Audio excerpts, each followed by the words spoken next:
reka tubifurize ibihe byiza nshuti bakunzi ba Bingwa News TV aho muherereye hose. Uyu munsi turi tariki 18 ukwezi n'ukwa gatandatu umwaka w'2026. Tuzanywe no kubagezaho amakuru yiriwe avugwa, amakuru ya nyuma ya tariki 18 akaba ari ishusho y'umunsi aho tubagezaho amakuru arimo kugenda avugwa yiriwe avugwa hirya no hino. Reka twibande kuri izi ngingo z'ingenzi zikurikira. Umuyobozi mukuru w'ihuriro rya AFC 23 rirwanya ubutegetsi bwa Repubulika Iharanira Demokarasi ya Kongo Corneille Nangaa Yebulo yatangaje ko kwihangana kwaryo kutazahoraho mu gihe ibice rigenzura cyane cyane ibyiganjemo abasivili bigabwaho ibitero bidasiba. Nanone turaza gukomeza amakuru yacu tunyarukira mu burasirazuba bwa Repubulika Iharanira Demokarasi ya Kongo aho tuza kureba uburyo intambara ikomeje kurikoroza. Igice kimwe cyacuramye cyangwa se ikibuga cyacuramiye he, ibyo turaza kuza kubigarukaho. Hanze y'akarere nyuma y'amezi 4 isi ihangayikishijwe bikomeye n'intambara yo mu burasirazuba bwo hagati kubera uburyo yahungabanyije ubukungu bwayo. Leta Zunze Ubumwe za Amerika na Iran byagiranye amasezerano y'amahoro yibanze bifashijwemo na Pakistan byemeranya guhita bihagarika imirwano. Nyuma yo guhangayika, nyuma yo kubabara, nyuma y'imihangayiko kubera ibura rya peteroli, akagunguru ka peteroli kuri ubu kamanutse mu buryo budasanzwe kuva intambara ya Iran yatangira.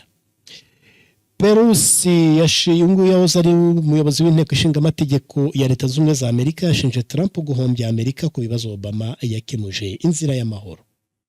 Mukanya na makuru ku buryo burambuye. Ngende Patrick Maisha kubanga bw'ibyuma n'ishukuru niyo nzima. Urashaka inzu nziza igezweho kandi ituje mu mujyi wa Kigali, gana Manukato Apartment House.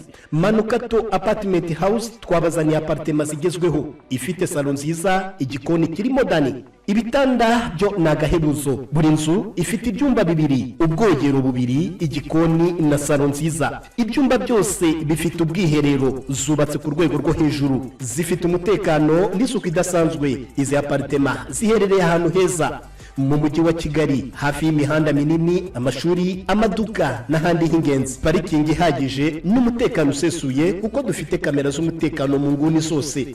Naho abashaka icyumba kimwe na salon ndetse n'ubwiherero nabyo turabifite. Adresse zaho dukorera iyo ugeze i Remera mu Giporoso werekeza ku muhanda ujya Kabeza ukagera ku cyapa c'199 nako gahanda ukata ujya i Remera ni iburyo, uva i Remera ni ibumoso, ni hafi y'isoko rya Kabeza. Naho ntuharenge. Telefone n'akamenyetso ko guteranya 250 78 23 94 9. Nanone akamenyetso ko guteranya 250 78 45 Umukiriya n'umwami muri Manukato Apartment House. Amakuru yacu reka tuyahere mu mujyi wa Goma. Umuyobozi mukuru w'ihuriro rya AFC 23 rirwanya ubutegetsi bwa Repubulika Iharanira Demokarasi ya Kongo Corneille Nangaa Yebulo yatangaje ko kwihangana kwaryo kutazahoraho mu gihe ibice rigenzura cyane cyane ibyiganjemo abasivili bigabwaho ibitero bidasiba.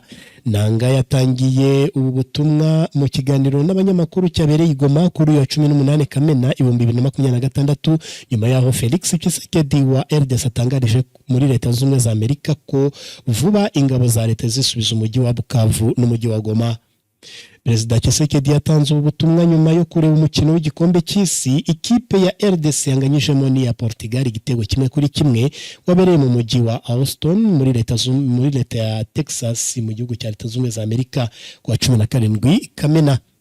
Nanga yabwiye abanyamakuru ko Tshisekedi yatangirije intambara muri Houston mu gihe gahunda z'ubuhuza zikomeje, kandi AFC 23 na leta ya RDC byaragiranye amasezerano yo guhagarika imirwano ibi bifashijwemo na Qatar na Amerika. Ati Bwana Tshisekedi yemeje ko ingabo ze ziri gusya umwanzi, anavuga ko yitegura gufata vuba imijyi itekanye ya Goma na Bukavu. Ni ijambo ritihanganirwa kandi rishoza intambara, rigaragaza ku mugaragaro amahitamo ya gisirikari aturuka ku rwego rwo hejuru rwa leta, risubiza inyuma ibiganiro by'amahoro bikomeje n'umuhati ubuhuza. Uyu munyapolitiki yatangaje ko mu gihe leta ya RDC itangaza ku mugaragaro ko ishaka intambara, nta yandi mahitamo AFC 23 ifite keretse kwirwanaho kugira ngo isenye ikibi cyatangajwe na Tshisekedi. Ati uku gushaka intambara kwa Kinshasa nta yandi mahitamo kuduha keretse kwirwanaho kugira ngo dusenye bifatike ikibazo cyatangajwe ku mugaragaro na Kinshasa. AFC 23 izagira ikibikoraho. Nanga yatangaje ko abahuza n'umuryango mpuzamahanga bazi ko umutekano wazambuwe n'ibitero by'ingabo za leta mu burasirazuba bwa RDC, cyane cyane muri komine ya Minembwe, ariko ko ntacyo ubikoraho kandi ko guceceka bituma ikibazo gikomera kurushaho. Umuyobozi mukuru wa AFC 23 nanone yatangaje ko mu gihe ingabo za RDC ziri kwenyegeza intambara, leta ikomeje kwirengagiza ibyemejwe mu biganiro by'amahoro birimo kurekura imfungwa, nyamara iri huriro ryo ryararekuye nyinshi zoherezwa Kinshasa.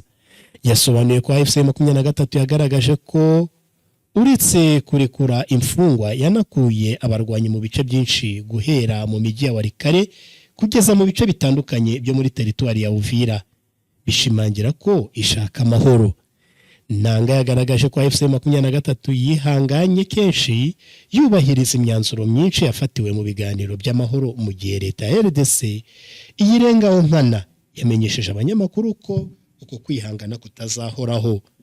Ati kwihangana kwacu kuboneka kwacu, imbaraga zacu no kudahinduka kwacu mu kuzanira amahoro abanyekongo binyuze mu biganiro ntikuzahoraho.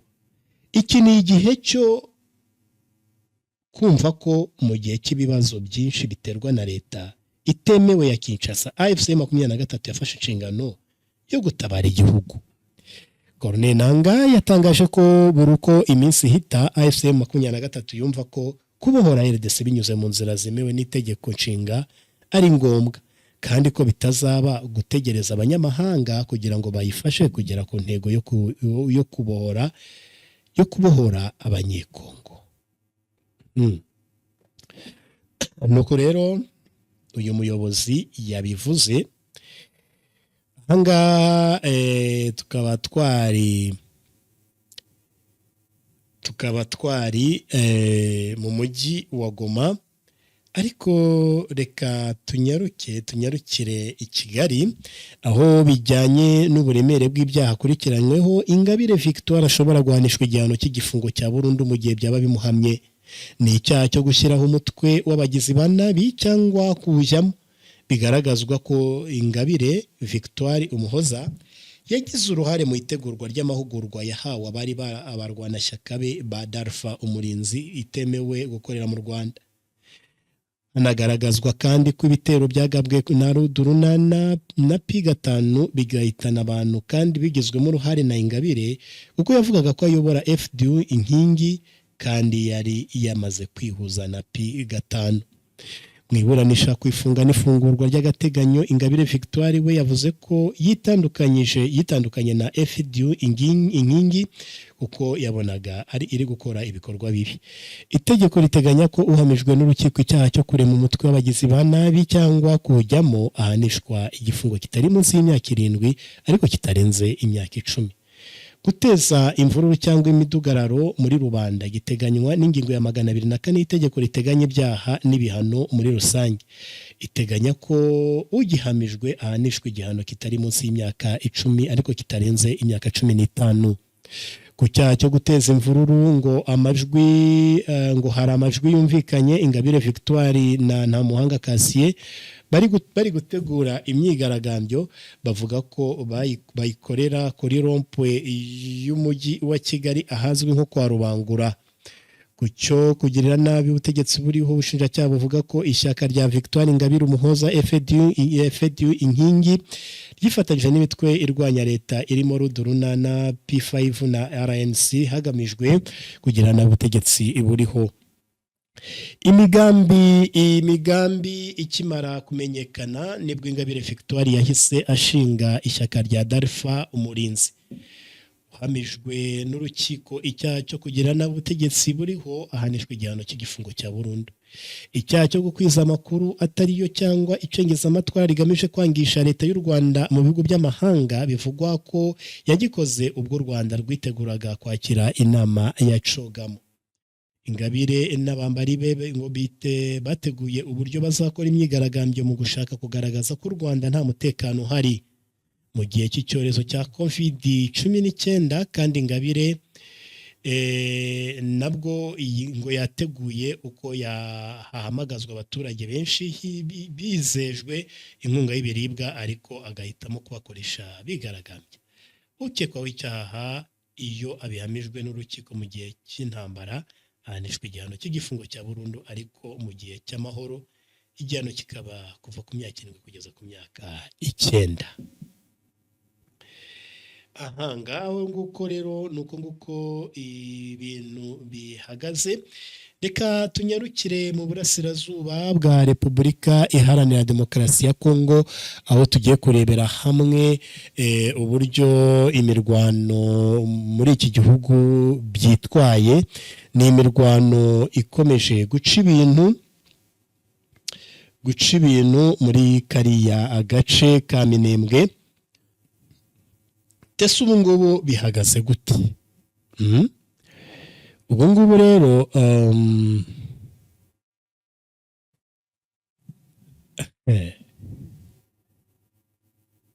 ahantu bita Ruvunamavi yabaye Ruvunamavi mu kanya gashize. Uyu musozi rwose mushobora kutazongera kuwumvamo intambara. Benshi Ruvunamavi bayimenye muri iyi minsi 3-4. Ruvunamavi bahereye kare mu gitondo no musozi kuvanamo umwanzi byageze mu masake namaze kugeza mu 1/2 mu kanya 2:00. Ruvunamavi yose ubu ngubu iri gukontororwa n'abarwanyi batwirwaneho na AFC 23 barabashoreye bamaze kubageza mu Bidego. Tipe bari bagiye Bidego batangiye kwirwaniramo turabyuka mu cyumweru gishize, ariko ubu ngubu noneho twirwaneho yabirukankanye ibagejeje ahantu bita mu Bidego.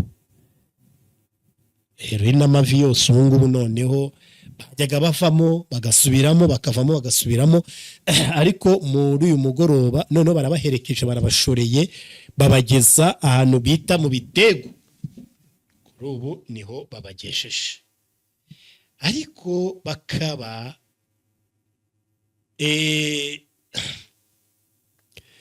abahibu n'ingabo z'u Burundi bakaba bari banateye muri axe zitandukanye zirimo Karingi na Gakenke, aho bitaza Gitavi babakuyemo, ariko bari babahaye yuko iki cyumweru kirangira bamaze gufata centre ya Minembwe yose ari muri kibuga cy'indege. Rero mbango kurwana umuhenerezo byanze bikunze ejo ni kuwa gatanu, ku cyumweru byari kuzarangira Minembwe yamaze gufatwa. Ariko nabonye aka gace Ruvunamavi kaguyeho umusirikari. Ruhinamavi FRDC zayiganura, twirwane zayiganura uko Ruhinamavi yabaye Ruhinamavi.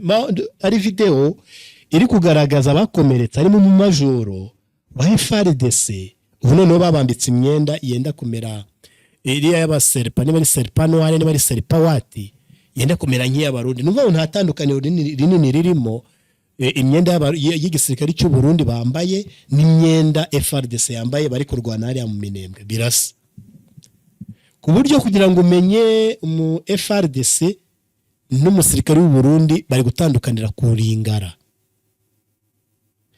Nabonye uriya mu majoro uri kuraga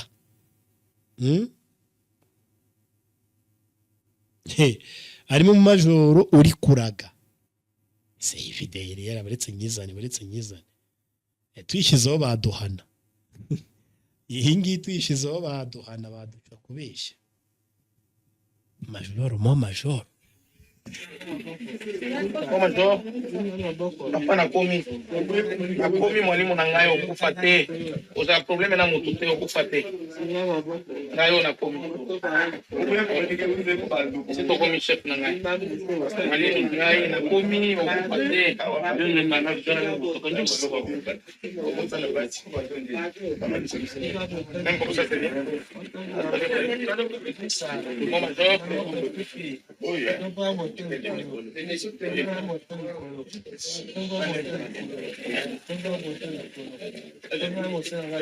Panangana komi okufate mo major okufate tena lobo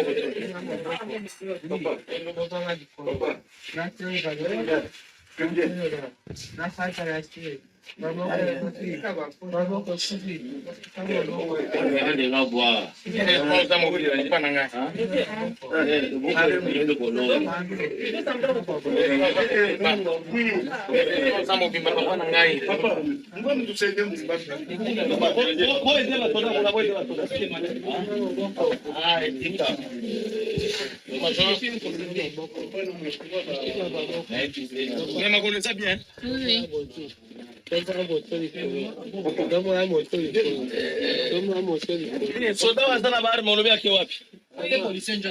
Polisi. Venga na chauffeur.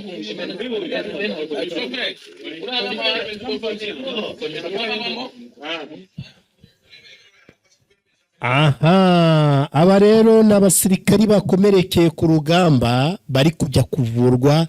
Mwumvise uyu majoro bari babango nakome okufate, ntabwo urapfa ariko yakomeretse pe mu buryo buhagije. Murabyibuka ko twabwiye yuko kapiteni yafashwe matekwa nawe escort wiwe. Majoro araraswa, makuru ya kare twabibabwiye. Uyu majoro rero narimo aravuga ngo nakufi boye ndapfuye. Urabona ko nta byiringiro afite abe namba, ariko yanakomeretse. Abandi bararyamye hasi, aba ni aba officier urumva n'abasirikari batoya. Ni video abari ku mbuga zacu baraza kuza kuyibona, turaza kuzishyiraho.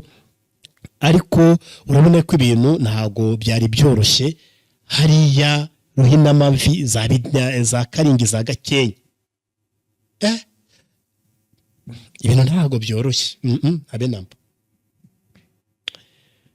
ntabwo byoroshye. Gusa kugeza ubu ngubu Minembwe iranyerera, biragoye Minembwe biragoye kuvuga ngo uraza kuyifata. Kugeza mu kanya 3:25 abasirikari batwirwanaho nayo 23 ramaze kugeza FRDC n'abahibu n'abasata noire n'abari satade n'abari abasirikari b'Uburundi bamaze kubageza mu bidego za Gitaviho babirukanye. Kugeza ubu ngubu ni gutyo ibintu bihagaze. Ntabwo barakubwira bati ntabwo Minembwe bazayifata. Ibingibi nanone byanatangajwe na Kaniki, Dr Kaniki, Freddy Kaniki yabivuze, aravuga ati kuzagera Minembwe bizabagora. Ni mu gihe FRDC yari yamaze gutangaza ko yafashe Minembwe. Tugiye mu bice bya tugiye mu bice bya Warikare na Masisi naho habayeyo imirwano ni za operasiyo ziri muri biriya bice byo gucurika FRDC, FDLR, banyatura n'abandi kubaturika bakabajugunya muri za Warikare. N'ubu operasiyo zirakomeje ziyobowe na General Baudouin Ngaruye urimo gucurika uwo bita umu FRDC muri Warikare, bamubwira bati ahangaha ntago ari ku butaka bwawe, uzakomeza ugende, ahangaha ntago bizavamo, ahandi uzahidegembya, ariko ahangaha ho ntago bizavamo.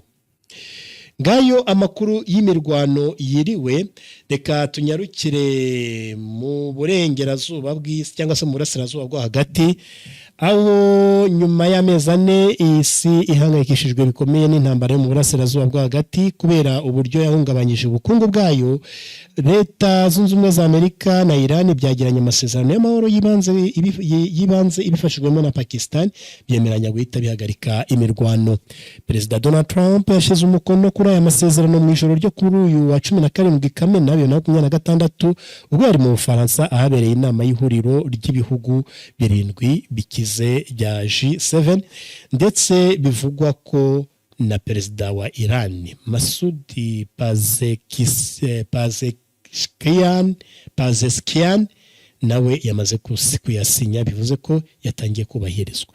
Aya masezerano y'agateganyo agizwe n'ingingo nkuru 14 zigaragaza ibyo buri ruhande rugomba kwigomwa n'ibyo rugomba kunguka. Biteganyijwe ko agaciro kayo kazamara iminsi 60 ishobora kongerwa byumvikanyweho n'impande zombi. Iyi minsi nishira impande zombi zubahirije ibikubiye muri aya masezerano, nibwo hazasinywa amasezerano ya nyuma azashyira akadomo kuri iyi ntambara. Urwikekwe rwari rumaze imyaka myinshi hagati ya Amerika na Iran rurangire, ibihugu birimo Israel na Liban bigoheke.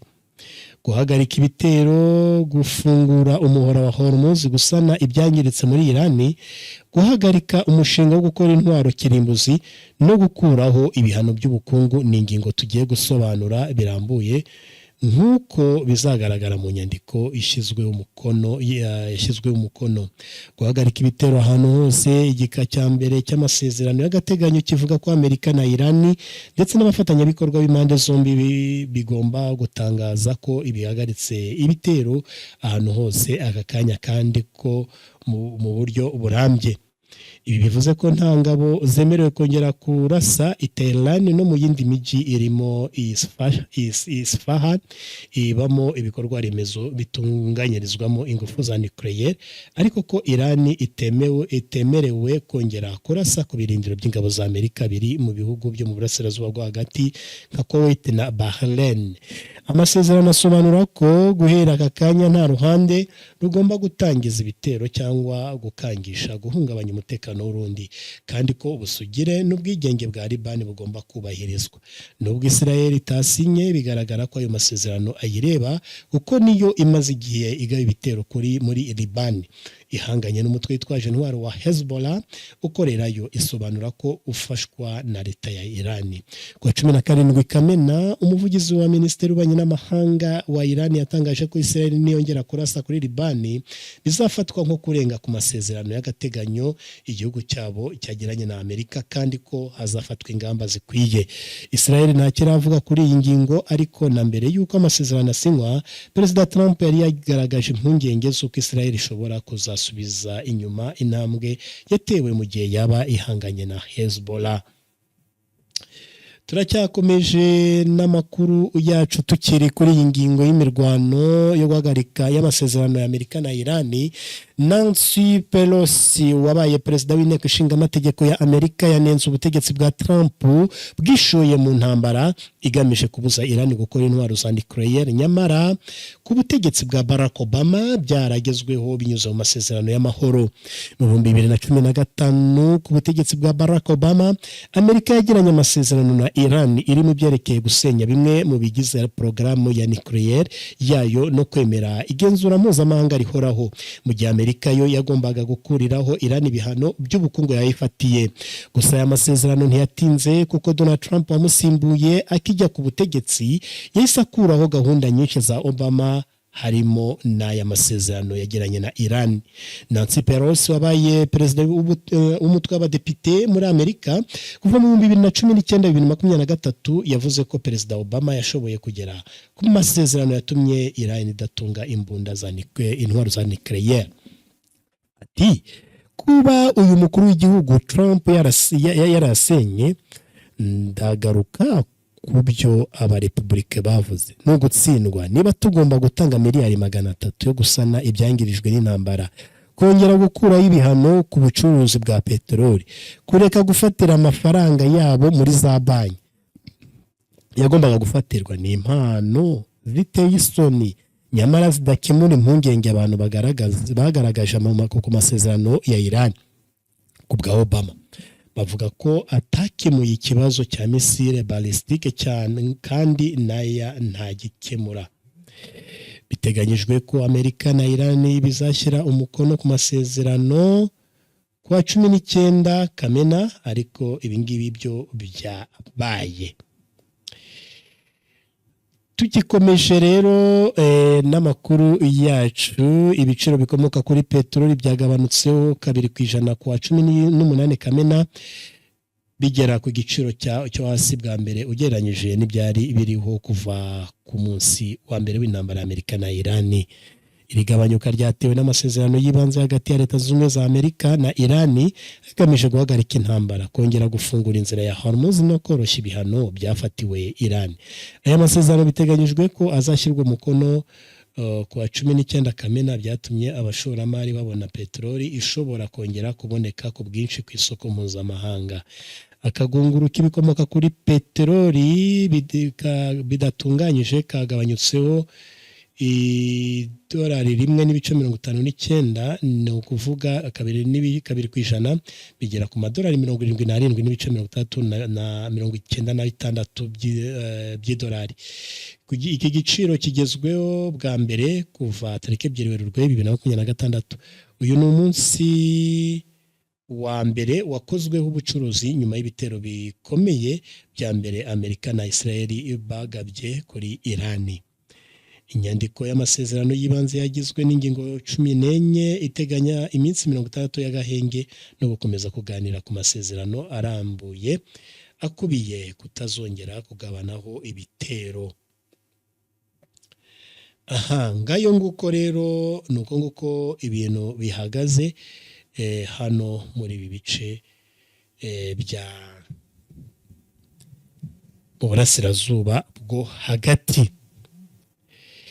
Tujye mu gikombe cy'isi, abafana bari gukurikirana imikino y'igikombe cy'isi cya 2026 bakomeje kugaragaza kutishimira akaruhuko gafatwa n'abakinnyi bari muri buri gice kugira ngo basome ku mazi, ndetse bamwe muri bo bavugije induru ubwo umusifuzi yahagarikaga umukino.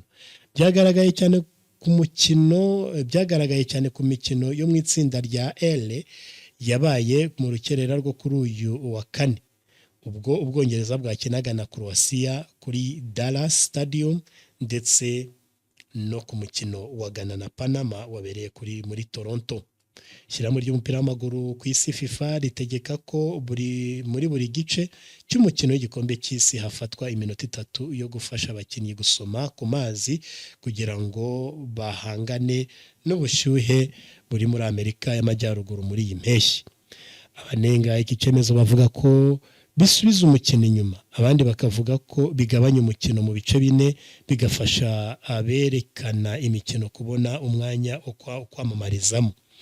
Abafana b'Ubwongereza bavugije induru bw'umusifuzi Clement Turpin yavuzaga isifure ngo umukino uhagarare ku munota 22 abakinnyi bagiye gusoma ku mazi. Umutoza wa Panama Thomas Christiansen nyuma yo gutsindwa na Ghana yagize ati iyo ubonye akaruhuko ni umwanya wo kugira ibyo ukosora ntabwo hari hashyushye ariko tugomba kubyemera kuko abamamaza kuri televiziyo nibo bishyura ibi bintu byose. Ahandi abafana bavugije induru ni kuwa kabiri ubwo ahandi abafana bavugije induru ku mukino wa kabiri ubwo Norvège yakinaga na Iraq kuri Boston Stadium aho ubushyuhe bwa dogere Celsius 23 Iraq yari yazibiye Norvège byanganyaga ubusa ku busa ndetse inakina neza ariko yahise tsindwa igitego nyuma y'iminota 4 umukino usubukuwe mu gihe wose warangiye itsinzwe ibitego 4-1. Reka tubashimire rero mwe mudahwema gukurikirana amakuru yacu amakuru ya Bingwa News TV na Bingwa Plus TV aho muherereye hose amahoro y'Imana nakomeze kubana namwe.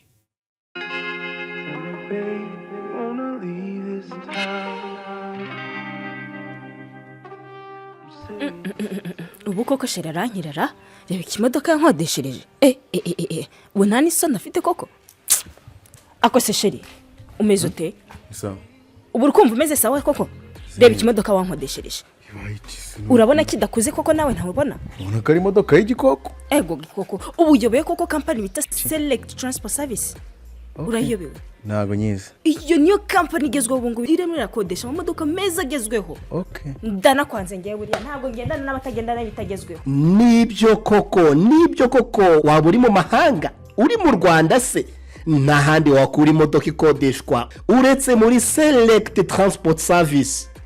Serivisi dutanga nizi zikurikira: dutwara abagenzi bifuza kujya hirya no hino mu Rwanda no hanze yarwo nka Uganda, Kenya, Tanzania no mu mujyi wa Goma na Bukavu. Ushaka kwitwara se iyi serivisi turayigira kuko tubafitiye imodoka z'amoko atandukanye nka Toyota, RAV4, V8, Texel, amavuatiri n'izindi.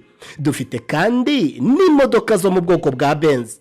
Tukagira n'amoko y'imodoka za Kia Sorento, K5, K7 na Hyundai, hari Sonata, Tucson n'izindi. Dukorera mu karere ka Kicukiro ahazwi nko ku isoko rya Ziniya ku igorofa rikoreramo Sako. Ku bindi bisobanuro waduhamagara kuri izi nimero zikurikira: 0788 55 76 57 cyangwa se 0788 41 76 04 umukiriya ni umwami muri Select Transport Service.